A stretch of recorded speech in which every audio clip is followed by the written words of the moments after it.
이번 영상은 리딩 지저스 1권 그 마지막 수업을 담았습니다. 오늘은 여호수아서를 살펴보며 하나님께서 이스라엘에게 주신 약속과 더 나아가 아브라함에게 주신 약속까지도 더 큰 은혜로 성취하시는 것을 살펴보겠습니다. 신명기 마지막 부분에서 우리는 모세의 죽음을 봅니다. 모세는 약속의 땅을 보았지만 그곳에 들어가지 못하고 모압 땅에 장사되었죠. 그리고 이어지는 내용이 바로 여호수아서입니다. 이스라엘은 40년간의 광야 생활을 마치고 그토록 고대하던 약속의 땅과 안식을 눈앞에 두고 있습니다. 모세의 뒤를 이어 여호수아가 그들을 약속의 땅으로 인도해야 했습니다. 그러나 문제는 이미 그 땅에 가나안 족속이 살고 있다는 것입니다. 특히 이스라엘 백성들이 두려워하는 거인과 같은 아낙 자손들이 그 땅에 살고 있었죠.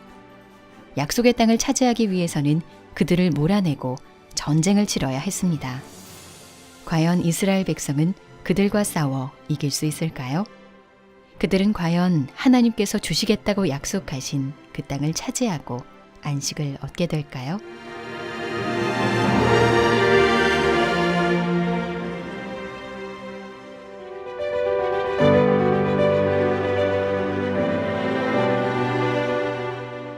이스라엘이 약속의 땅을 향하여 행진을 시작하기 전 하나님께서 여호수아에게 제일 먼저 하신 것은 바로 이스라엘이 이 땅을 차지할 것이고 하나님께서 함께 하실 것이라는 약속을 주신 것입니다. 하나님께서 여호수아에게 내리신 출정 명령을 통해 이 전쟁이 평범한 전쟁이 아니라는 것을 알 수 있습니다. 오직 강하고 극히 담대하여 나의 종 모세가 내게 명령한 그 율법을 다 지켜 행하고 우로나 좌로나 치우치지 말라. 그리하면 어디로 가든지 형통하리니 이 율법책을 내 입에서 떠나지 말게 하며 주야로 그것을 묵상하여 그 안에 기록된 대로 다 지켜 행하라. 그리하면 내 길이 평탄하게 될 것이며 네가 형통하리라. 약속의 땅을 정복하기 위한 전쟁을 눈앞에 둔 여호수아와 이스라엘에게 하나님께서 요구하시는 것은 다름 아닌 순종이었습니다. 바로 하나님에 대한 순종을 통해서만 형통할 수 있다고 말씀하십니다. 왜냐하면 이 전쟁은 그저 한 민족이 다른 민족의 땅을 차지하기 위한 전쟁이 아니라 바로 하나님이 주도하시는 하나님의 전쟁, 곧 거룩한 전쟁이기 때문입니다.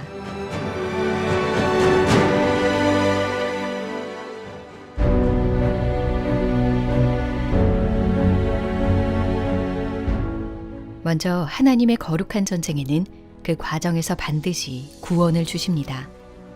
여리고성 함락의 중요한 의미는 하나님을 대적하는 민족은 마지막 때에 멸망한다라는 종말론적 사건을 미리 보여주는 것입니다. 그런데 하나님께서는 이 과정에서 예상 밖의 사람에게 큰 은혜를 베푸십니다. 바로 라합입니다. 기생 라합은 하나님의 저주 아래 있는 수많은 사람을 대표합니다. 라합은 애굽에서 이스라엘을 이끌어내시고 광야에서 인도하신 이스라엘 하나님의 위대하심을 들었습니다. 그리고 이렇게 고백합니다. 여호와께서 이 땅을 너희에게 주신 줄을 내가 아노라. 너희의 하나님 여호와는 위로는 하늘에서도 아래로는 땅에서도 하나님이시니라. 이러한 고백은 하나님께서 이미 라합의 마음속에 역사하고 계셨기 때문입니다. 라합이 하나님의 기준에 부합하는 삶을 살았다고 할 수는 없으나 믿음으로 하나님을 의지해 구원을 얻습니다. 라합이 정탐꾼과 약속의 증표로 사용한 붉은 줄은 마치 출애굽에 있었던 유월절 사건을 떠올리게 합니다. 이 약속의 증표를 통해 여호와를 믿었던 이방 기생과 그 가족들은 하나님의 거룩한 전쟁에서 심판을 받지 않고 구원을 얻고 언약 공동체에 속하는 은혜를 입습니다. 이 사건을 통해 온 세상이 생명을 얻을 수 있는 길을 보여주는 것입니다.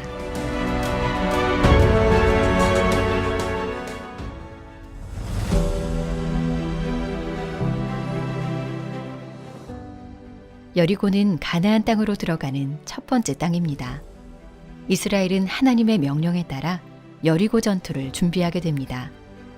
여호수아서에서 그려지는 전투의 과정을 자세히 살펴보면 하나님이 주관하시는 전투에는 전쟁의 승리보다 더 중요한 것이 있다는 것을 알 수 있습니다. 바로 전투를 수행하는 올바른 방법입니다. 먼저 하나님은 여리고성 전투에 앞서 언약을 갱신하십니다.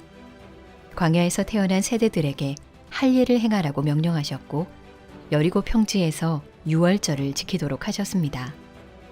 이스라엘 자신들이 언약 백성이라는 것을 확실히 아는 것이 전투를 위한 준비였던 것이지요.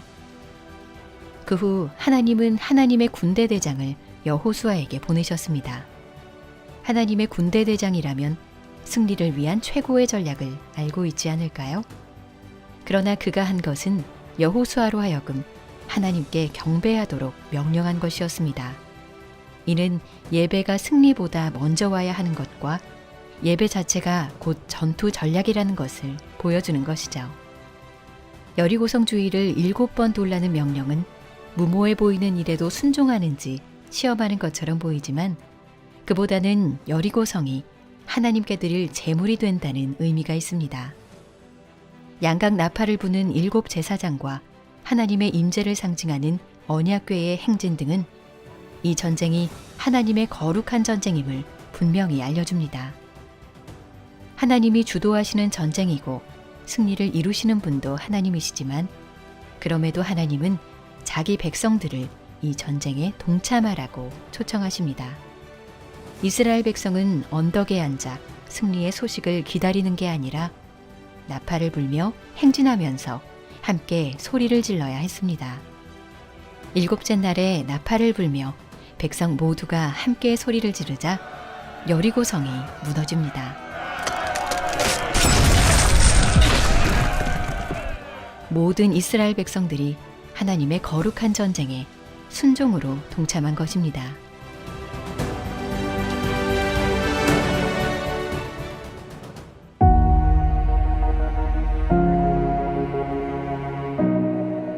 여리고성 전투 이후에 하나님이 취하지 말라고 한 전리품을 취했던 아간의 죄로 이스라엘은 아이성 전투에서 패하였습니다. 그들은 다시 한번 하나님께서 명령하신 전투를 치르는 올바른 방식은 순종이라는 것을 깨닫습니다. 여호수아는 백성 가운데 있던 죄를 온전히 해결하고 나서 다시 전투에 임하였고 하나님께서 승리를 주셨습니다. 이스라엘은 그 승리의 한복판 에발산에서 예배를 드립니다. 그들이 에발산에서 드린 예배는 의미가 깊습니다. 바로 신명기에서 모세를 통해 주어진 약속이 그대로 성취된 것이기 때문이었습니다. 그뿐만 아니라 하나님께서 세겜에서 아브라함에게 처음으로 땅을 얻을 것이라고 약속하신 말씀도 성취된 것이기 때문입니다. 애굽에서 가져온 요셉의 뼈도 세겜에 장사되어 안식을 누립니다. 이 모두는 자기 백성을 향한 하나님의 인자와 신실하심의 표현이자 하나님의 약속은 하나도 남김없이 모두 다 이루어진다는 것을 말씀하는 것입니다. 결국 여호수아는 여호와께서 모세에게 명령하신 그대로 가나안 땅 전체를 정복하여 각 지파에게 나누어 주었고 마침내 그 땅에 전쟁이 그칩니다. 여호와께서 그들의 주위에 안식을 주셨으되 그 조상들에게 맹세하신 대로 하셨으므로 여호와께서 이스라엘 족속에게 말씀하신 선한 말씀이 하나도 남음이 없이 다 응하였더라.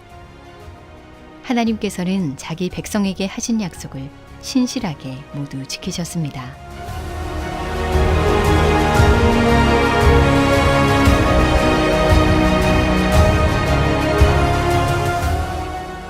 우리는 여호수아서를 통하여 하나님 나라가 실현되는 소망을 맛보았습니다. 그러나 여호수아를 통해 얻은 땅과 안식은 완성된 것이 아니었습니다.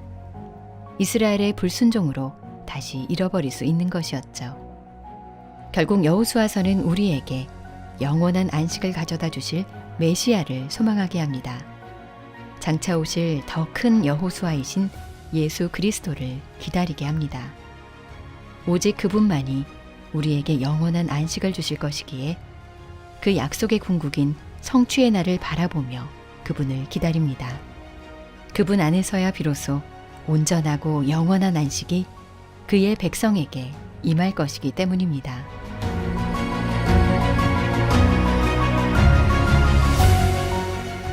다음 영상부터는 리딩 지저스 2권 새로운 시리즈가 시작됩니다. 사사기부터 역대하까지 이어지는 역사서에 나타난 예수 그리스도의 복음의 발자취를 따라가 볼 것입니다. 리딩 지저스 시리즈를 통해 매주 예배하는 마음으로 예수님을 알아가고 복음의 영광을 깨닫는 기쁨을 누리셨으면 좋겠습니다.